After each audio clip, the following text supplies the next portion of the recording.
Hi, and welcome to this series where I go through the ITIL4 practices individually and I give you their main headline points you need to be aware of in order to help support your base knowledge around ITIL4.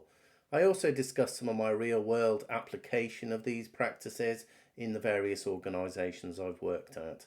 Don't forget to subscribe to my channel, click the bell for updates. Okay, so let's get to it. Today I'm going to be covering off service configuration management from the service management practices.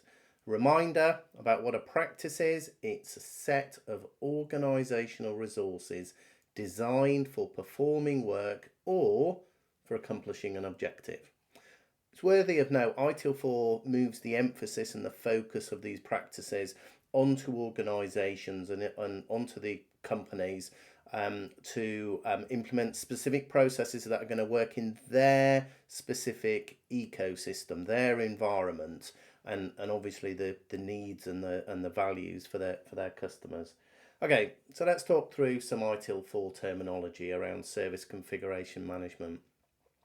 So what's the purpose of service configuration management? Well, it's to ensure that the accurate and reliable information about the configuration of services and also the CIs that support them is not only available when and where needed, but it's accurate.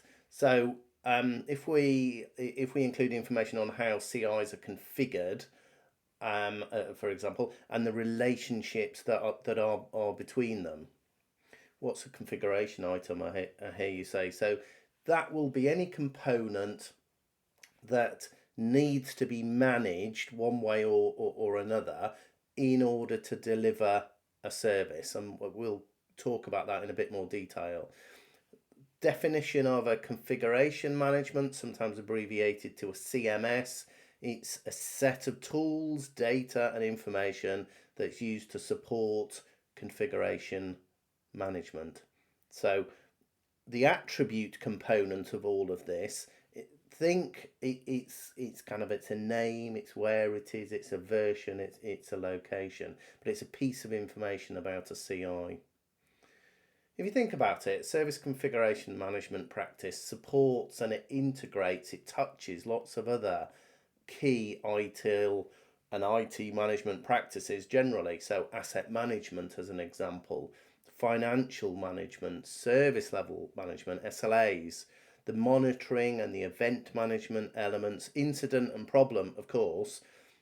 Probably one of the most obvious ones for me is around change management and release management. But the main point there is, don't see service configuration management as an island. It's involved, it integrates, it touches lots of other key practices that you should be aware of. CIs are held for things like hardware, software, various components, networking equipment, networking components, buildings, in some cases people, service providers, third parties, vendors, documentation, and all how they work together in order to deliver that service. So it's usually helpful to draw out something called a service model, and that basically goes through. You'd have an IT service, and then you would draw out where are, well, not even necessarily where, but what are the components that make up that service. So you might, for example, have a particular IT service you provide to your customer. It involves a level of storage. It maybe involves some other service providers in there. It may offer a data center, or maybe there's a resilient element to that where there's multiple data centers, or it's software as a service. There's infrastructure components. When you think about how do people access that service, how do your users and customers access that service, there may be a device, or maybe there's an application, maybe there's a client application of some kind. Perhaps there's a big cloud infrastructure in there, or maybe there's just local servers or local data centers.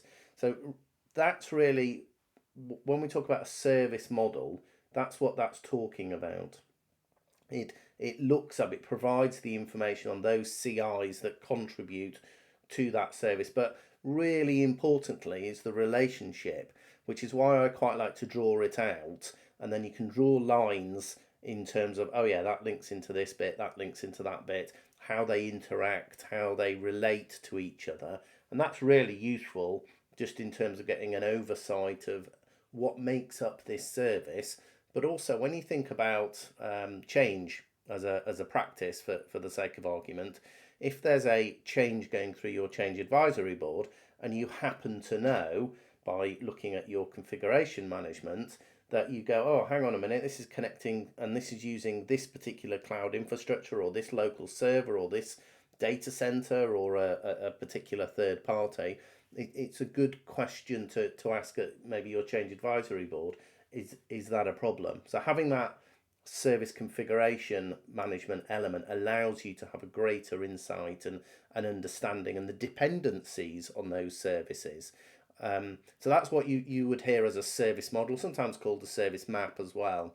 But it's the high level architecture. It's the helicopter view when you look down at your IT service. What are all those various pots? Where's which suppliers, which data center, which users, which SaaS components. It is important when you look at service configuration management as a practice that, and I speak from experience here, that the amount of data that you end up collecting can be a mammoth of a task in terms of all the various elements that are involved in a service. And not only that, once you've got that information, you need to maintain it. You need to make sure it's kept up to date, and maybe relationships may change or versions may be changed. That does add up to well, a time consuming perspective, but think about it from a money perspective. Is it really contributing to any value? I hope the answer to that is yes, of course, but you need to balance how much effort you're putting in here, to what extent, and balancing that against the effort and the requirements that you need in order to provide that information. So that it is a bit of a balancing act, I guess, is what I'm saying. Is you can disappear down a hole and spend weeks and weeks and weeks and months and months and months getting all that information together, which is great. You've got a fantastic configuration management system. Of course, it's only going to be as accurate as the day that you created it. You need to maintain that, and that's where it can start to fall down. So really do think about the organization's goal. How are you using service configuration management to create value? How's it contributing to value? Configuration management does create value. It also enables a number of other practices to allow them to work efficiently and effectively. IT asset management, for example, service financial management, service level management, monitoring and event management, incident and problem management, change management, release management. All of those, in order to work effectively and efficiently, they need good information, they need good data. So as I say, that still needs to be backdropped against who needs that information, how do they need it, what's the best way for them to obtain it, and crucially, who's going to maintain that, who's going to update that information. Time and time again, I've seen this in different organisations. A service configuration management activity starts, lots of information's generated, and then within a couple of months it's completely useless and out of date because it hasn't been maintained. And even though there are relationships between the IT service on the service map, on the service model, it doesn't make sense because suppliers have left. We don't run that system in that data center anymore, or this is a different type of cloud infrastructure. So the maintaining an update on it really has to be thought through, because that can be quite cost effective. There's also a control element here. Now, I've worked in a number of regulated environments where there are parameters as to how far service configuration management can operate in. And the reason for that is that you very quickly get to a point where you're starting to collate information that is security related, compliance, regulatory requirement, even personal information in some cases. So you do need to make sure that the information that you've um, collected, that that could be useful for somebody who wanted to try and get into your system or cause havoc one way or the other. And as I say, I'm from a regulated environment, and quite often you will come across the sort of the security control element because you're now entering an area of sensitivity. So you really do have to think about that information that that you're collecting. Typically, configuration information can be stored in a single instance. So you may have heard the initial CMDB, Configuration Management Database. My experience over the last few years is that it's not just in a single location. It tends to be spanned across different regions, different sources, and there's not just a single source, which is fine, but you must make sure that those links all connect together and that you do have this single view on things. Otherwise, it starts to get a little confusing. A good example of that, I can recall a change going through a change advisory board a number of years back, where somebody quite rightly looked at the configuration management system, looked at the service map and the service model, and said, yeah, this change is fine because it's not touching a particular data center. Unknown to them, they were actually looking at a version of the configuration management system, and because it was a distributed model, they hadn't clocked the fact that this other data center actually, A, that wasn't correct, and B, it was going to impact a different data center in a different region. I think it was Asia Pacific. So although even if it's not in a single configuration management database, if it is distributed over several sources, fine, just make sure they're all talking to each other and they're all linking to each other.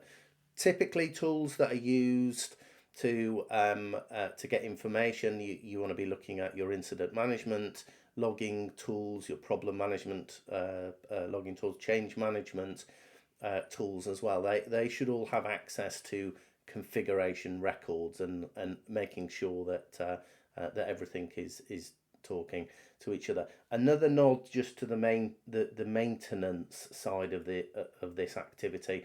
It's so important that information that you may collect from incidents or problems or changes, that information gets reflected into your configuration records.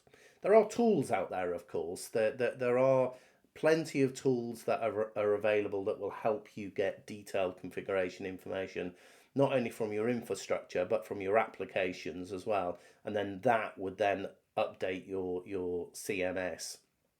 A note of caution here, that you can get overwhelmed quite quickly with just the sheer volume of data that you start to collect, and then trying to work out what the relationships are with all of those components. How do they map together?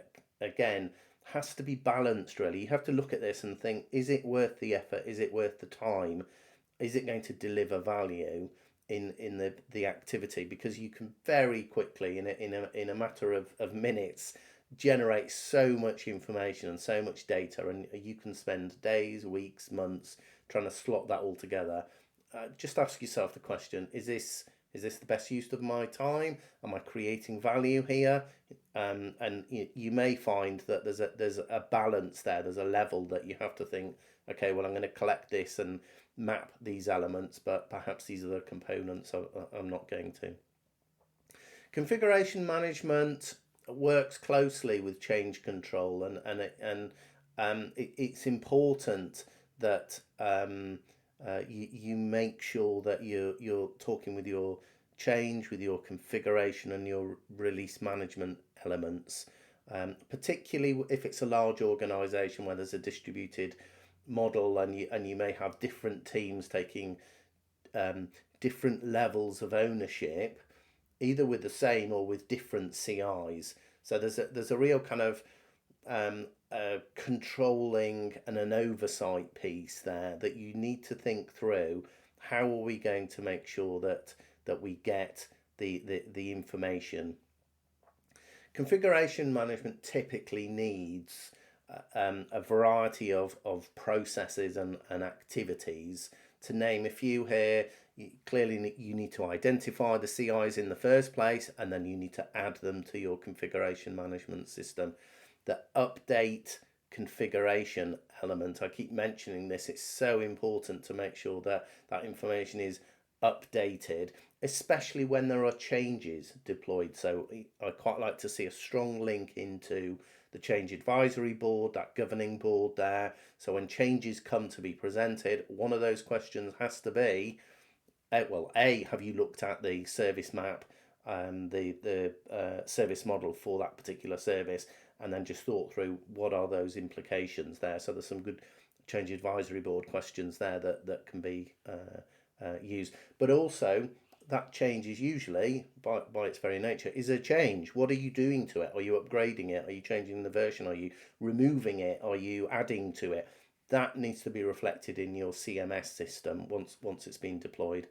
And then make sure that there's a regular activity around QA. So are the records correct? And that links very strongly into the maintenance side of things. Please do not underestimate the amount of time and effort it takes from a maintenance perspective. Service configuration management is very, very powerful, but it will lose credibility in a second flat if you look at the service map or the service model, and then you look at the map and it says, yeah, we're using this data center in Paris for the sake of argument, and then somebody goes, no, we've pulled out of Paris 6 months ago. We don't use that data center now. We use, I don't know, a data center in New York. So really just make sure that your configuration records are correct. And then audit as well. Make sure that there's a regular audit in place for your systems, across your infrastructure, or across your applications, across your database, whatever your services are, and just make sure, have we caught everything?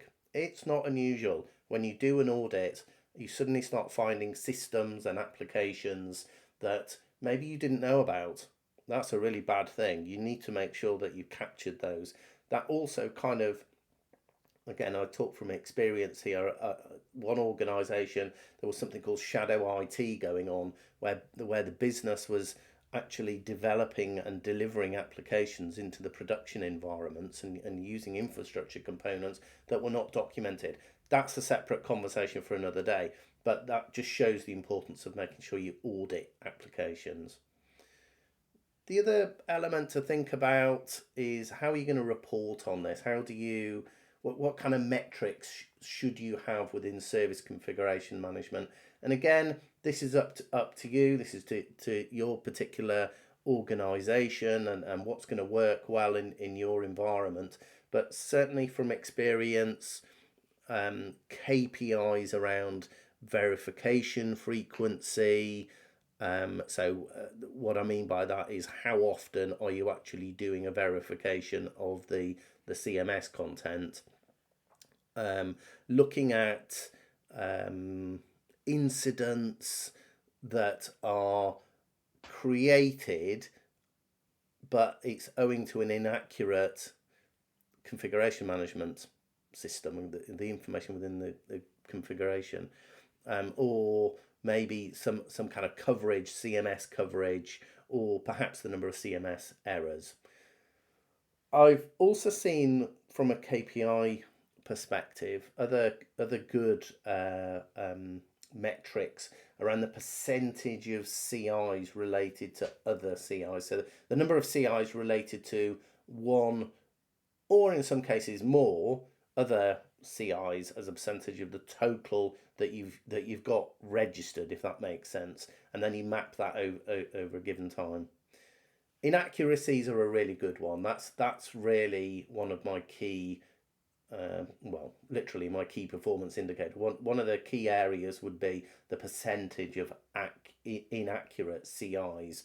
What's the accuracy level? Then if we finally just come around to the service value chain, reminder of service value chain, it's right at the center of the service value system. Service value systems, you've got your guiding principles, your governance, your service value chain right in the middle, practices and your continual improvement, all delivering value. Service value chain has a number of activities. I always remember them as PIDOD, which is plan, improve, engage, design and transition, obtain and build, deliver and support. Those, if you map those out, you will end up delivering a product or a service of some kind which inevitably provides value. That's what you want to deliver. So in terms of service configuration management and these activities within the service value chain, it's involved with all of the activities, like a lot of the practices, but especially design and transition and the obtaining and building elements. So that's all I'm going to be talking about, service configuration management. Please do subscribe, click like, and I'll continue to post videos around the ITIL4 practices.